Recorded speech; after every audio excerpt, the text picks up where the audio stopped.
कराची के इलाके मलीर सऊदाबाद में होने वाली लड़की के कत्ल केस का ड्रॉप सीन हो गया। सगी बहन ही 16 साला अलीना की कातिल निकली। मुलजिमा अलवीना ने मंगेतर से मिलकर छोटी बहन को कत्ल करने का एतराफ कर लिया। प्रेस कॉन्फ्रेंस में बताया कि एहसन और अब्बास उसे ब्लैकमेल करते थे। छोटी बहन उनसे मिली हुई थी। मजीद बताया कि एहसन अलीना का दोस्त था मगर उसके साथ ज्यादती हो रही थी। तस्वीरें और वीडियो की वजह से ब्लैकमेल हो रही थी। कब तक बर्दाश्त करती।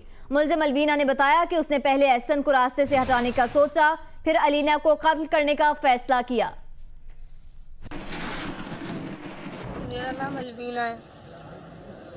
मैंने अपनी बहन को कत्ल किया है सिर्फ इसलिए कि उसने मुझे ब्लैकमेल करके रखा हुआ था। बहुत ज्यादा ब्लैकमेल करती थी। उसके पीछे कौन था? एहसन का हाथ, जो दोनों भाई अब्बास और एहसन खामोश होकर बैठ जाया करती थी। ब्लैकमेल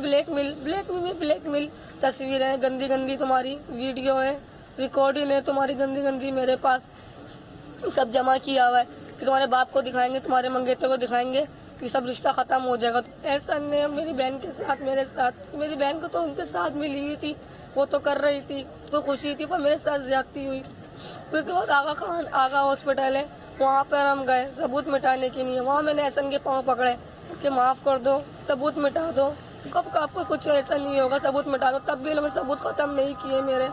उसके बाद मैंने अपनी बहन के, बड़ी हो गई अपनी बहन के, छोटी बहन के पाँव पकड़े कि मुझे माफ कर दो, गलती हो गई, सबूत मिटा दो। फिर चौथी दफा ये काम सब होगा। फिर चौथी दफा कहने लगे कि दोबारा मिलने आओ, दोबारा मिलेंगे तुम्हारे घर में, हम वही करना है, सबूत मिटाना है। फिर मुझसे बर्दाश्त नहीं हुआ। कब तक के सेती, 1 साल तक के सेती रहती है, काम करवाती रहती। कह लेंगे दोबारा मिलने आओ, ये काम तभी खत्म होंगे, सबूत तुम्हारे तब मिटेंगे। फिर मैंने अपने मंगेतर को बताया, मैंने दोबारा ऐसा कह रहे हैं। पहले मैंने कहा मैं एहसन को रास्ते से हटा देती हूँ, क्योंकि हम दोनों को दुश्मन बनाने वाला भी ऐसा नहीं था। दुश्मन बन गए थे, जाने दुश्मन मेरी बहन मेरी। मैंने कहा एहसन को हटाते। फिर वो एहसन ने, यानी कि एहसन कह रहा है मेरी पहुंच इतनी ऐसा है मैं कि मैं चुटकी में निकल सकता हूँ, पुलिस वाले मेरा कुछ नहीं बिगाड़ सकते। मेरे पास यानी कि इतने बड़े बड़े सॉफ्टवेयर हैं जो पुलिस वालों के पास भी नहीं होते। इसमें डराता था, कहने लगा कोई मेरा बाप नहीं पकड़ पाएगा। फिर मैंने अपने मंगेतर के साथ प्लानिंग बनाई। फिर मेरे मंगेतर ने मेरे साथ मिलकर मेरी बहन को मरवाया। जबकि अलीना के कत्ल में मुलविस मरकजी मुलजिम और अलवीना के मंगेतर मजहर ने भी एतराफ जुर्म कर लिया है। मुलजिम मजहर ने बताया कि एहसन मकतूला अलीना से मिलकर उसकी मंगेतर को ब्लैकमेल कर रहा था। अलवीना ने कहा था कि अलीना को रास्ते से ना हटाया तो मैं अपनी जिंदगी खत्म कर लूंगी। एहसन जो है ब्लैकमेल कर रहा था मेरी मंगेतर को कि तुम्हारी वीडियो मेरे पास है, वो काम करवाओ। 3 दफ़ा ये पहले मिल चुके थे। वो वीडियो रिकॉर्डिंग दिखाकर इनको बार बार ब्लैकमेल करता था और मेरी साली भी, ये दोनों करते थे ब्लैकमेल। इसको टॉर्चर करा हुआ था कि हम तुम्हारी वीडियो दिखा देंगे, तुम्हारे मंगेतर को घर में दिखा देंगे, रिश्ता ख़त्म हो जाएगा। चौथी दफ़ा ये लोग फिर मिलना चाहते थे। फिर इसने मना करा, मैं ये काम नहीं कर पाऊँगी। 3 दफ़ा हो गया, चौथी दफ़ा नहीं कर पाऊँगी। फिर इसने बोला या तो मैं खुद मर जाऊँगी या इसको मार दूँगी। उससे नहीं हो रहा था। फिर उसने मुझसे बोला ये कुछ करना है इसका। फिर उसके साथ मिलकर ये काम कर रहा था हमने। अलवीना को ब्लैकमेल करने के 2 मुलजिमान सगे भाई निकले। एहसन मकतूल अलीना का दोस्त था, जबकि अब्बास एहसन का सगा भाई है। दोनों भाइयों ने मीडिया के सामने अलवीना की तस्वीर और वीडियोस का जिक्र किया। सर कुछ नहीं, वो उसकी बहन जो है ना मेरे भाई से बात करती थी। इसके अलावा जो है वो दोनों आपस में, दोनों बहनों में इतनी बनती नहीं थी। उससे मैं, छोटी वाली से मैं फ़ोन पे बात करता था, ना मैंने उसके साथ कोई गलत हरकत करी। उसकी बड़ी बहन की जो अभी बयान दे रही है, उसकी बड़ी बहन मेरे पास कॉल करी थी, वो रिकॉर्डिंग है कि मेरे पास मौजूद है कि मानो से बात करो, मानो से बात करो। मैंने मना करा, मैं बात नहीं करना चाहता।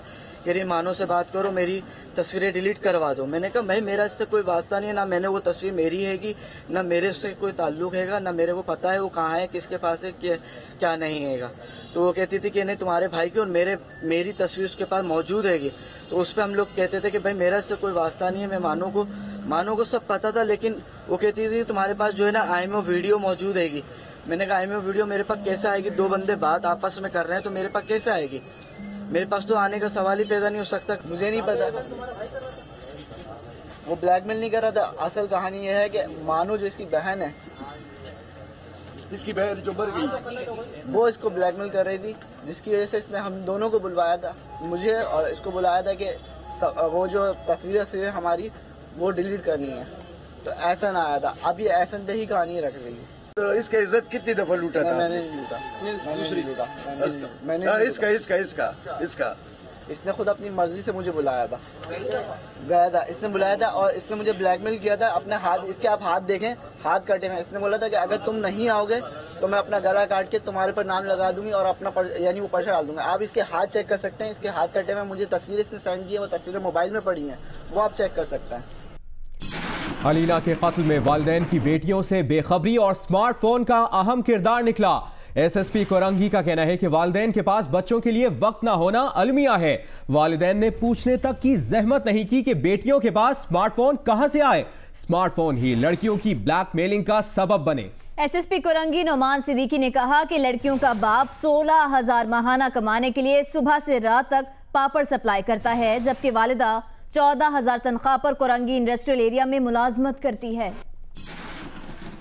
माँ बाप दोनों ये वर्किंग पेरेंट्स से, बाप कहीं पे पापड़ वगैरह सप्लाई करता था जो सुबह जाता था, रात को 6, 7, 8 बजे आता था। माँ किसी टेक्सटाइल मिल में जॉब करती थी कोरंगी में, तो वो भी बेचारी 6, 7, 8 बजे आती थी।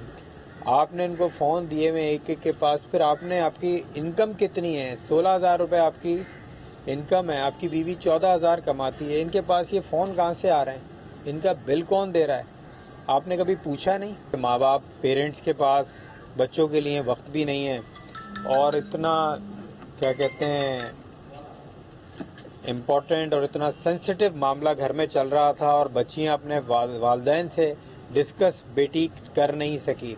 हम लोगों ने अपने बच्चों को, जिनका कोई ताल्लुक नहीं है एंड्रॉयड फ़ोन से, टच फ़ोन से, हमने उनको घरों में फ़ोन पकड़ा दिए हैं। बहुत सारी एप्लीकेशंस आ गई हैं जिससे कि तस्वीरें, वीडियोस लाइव ट्रांसफ़र हो रही हैं।